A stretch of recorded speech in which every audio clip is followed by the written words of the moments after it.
Abraham Lincoln, he's often cited as the most popular, best-known president that we've ever had, along with possibly George Washington. What are some of the things that made him such a remarkable leader of the country? There's actually many things. He's known for his honesty. He was nicknamed Honest Abe. Of course, he led the Union through the most difficult period of our history, the Civil War. He came from humble beginnings to become uh, elected to the highest office in our country, the President of the United States. He was legendary in not allowing political defeat stop him. He continually ran for office until he won. In fact, he was defeated nearly every time that he did run for office. But what he's most remembered for is that he was the president who, quote unquote, freed the slaves. Today we're going to look at Lincoln's ideas regarding slavery in the United States and how they evolved over time, because they really did change over time. His views changed from adopting slavery, for allowing slavery to remain in the southern states, to eventually taking a stand that slavery would irreversibly be outlawed through the whole country. Now, there's several things that we're going to talk about. I'm going to break these down one at a time. The first one I want to talk about is his early views on slavery.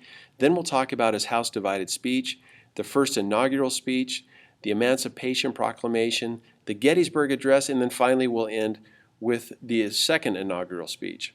Now, his early views on slavery, it's important to remember that the Declaration of Independence declared that all men are created equal and that they were endowed with the rights of life, liberty, and the pursuit of happiness.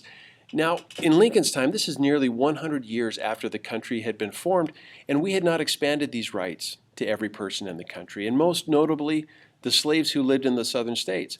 They had none of these rights.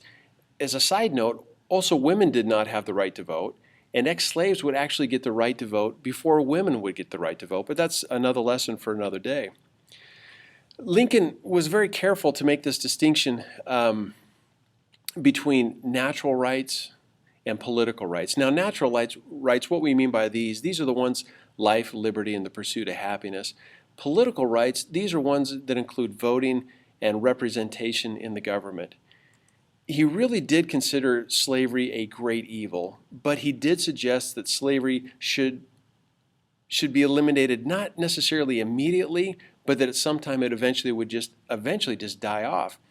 One of his proposals early on, before he was president, was that slaves should be freed by the federal government, but then the federal government would turn around and pay the owners for their loss, because the slave masters considered slaves their property, and to protect them from the Fifth Amendment protection that you couldn't lose your property without being compensated for it. So Lincoln actually even made that concession that if we're going to free them, or if they are going to be freed by the federal government ought to pay the masters for their losses. A very interesting view on slavery.